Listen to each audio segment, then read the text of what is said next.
Magandang araw mga bata! Kayo ba'y nagagalak sa ating paksa ngayon? Mabuti! Ngayon, ating bigyang pansin ang punto at paraan ng artikulasyon. Handa na ba kayo? Halina't makinig ng maigi! Bago tayo dumako sa ating paksa, atin munang bigyan ng kahulugan ang ponolohiya. Ano nga ba ang ponolohiya?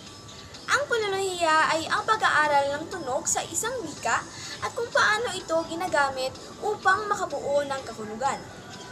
Sa simpleng salita, pinag-aralan nito ang pinakamaliit na unit na tinatawag na phonema at kung paano ito nagbabago depende sa konteksto ng wika.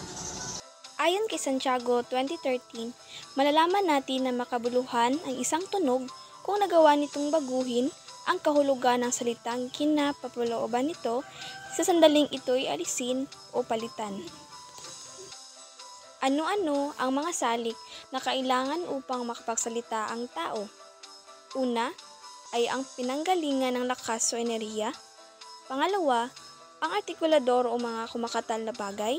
At ang panghuli ay resonador o patunugan.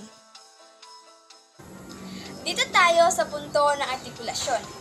Ang punto ng artikulasyon, ito ay tumutukoy sa kung anong bahagi ng bibig na isagawa ang pagbigkas ng phonema. Alam nyo ba may 5 uri ng punto ng artikulasyon? Ito ay ang mga sumusunod. Una ay panlabi o bilabial. Ito ay dumidikit ang ibabang labi sa labing itaas, kagaya na lamang ng mga sumusunod. Payong, bahay, mansanas. Pangalawa, ito ay ang pangngipin o dental.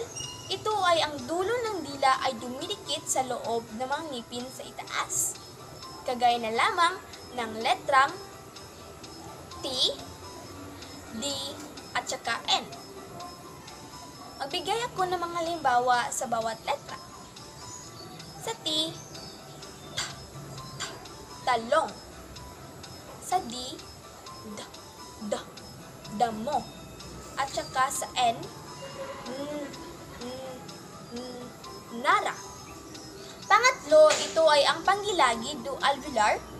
Ito ay ang ibabaw ng dulong dila ay dumidikit o naglalapit sa punong gilagid, kagaya na lamang ng letrang L at saka R. Sa L ay lapis at saka sa R relo. Pang-apat, ito ay pangalangala o viral. Ito ay ang ibabaw ng punong dila ay dumidikit sa velo, kagaya na lamang ng mga sumusunod. Kabayo, guro. Panghuli, ito ay glutal. Ito ay babagtingang tinik ay nagdiriit o naglalapit at hinaharang o inaabala ang presyon ng papalabas na hininga upang lumikha ng paimpit o pasutsot na tunog. Ang halimbawa nito ay halaman. Dumako tayo sa paraan ng artikulasyon.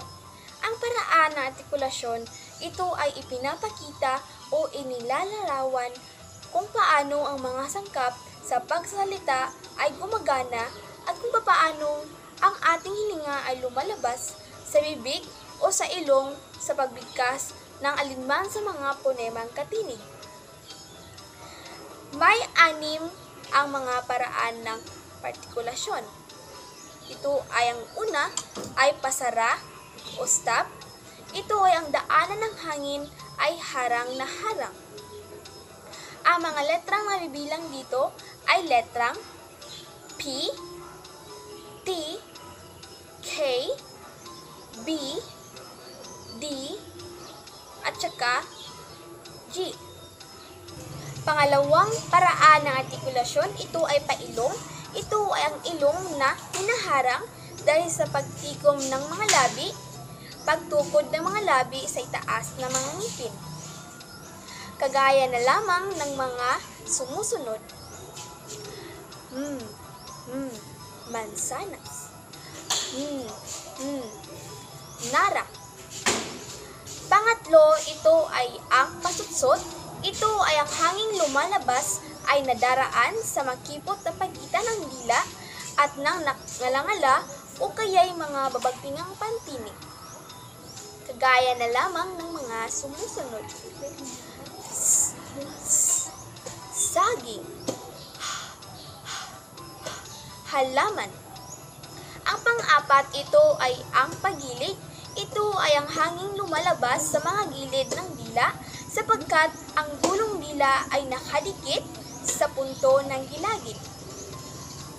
Ang letrang nabibilang dito ay letrang L. Ang panglimang paraan ng artikulasyon, ito ay ang pakatal. Ito ay ang hangin ay inuulit na hinaharang at pinababayaang lumalabas sa pamamagitan ng ilang beses sa pagpalag ng dulong ng nakaarkong dila. Ang letrang nabibilang dito ay letrang R.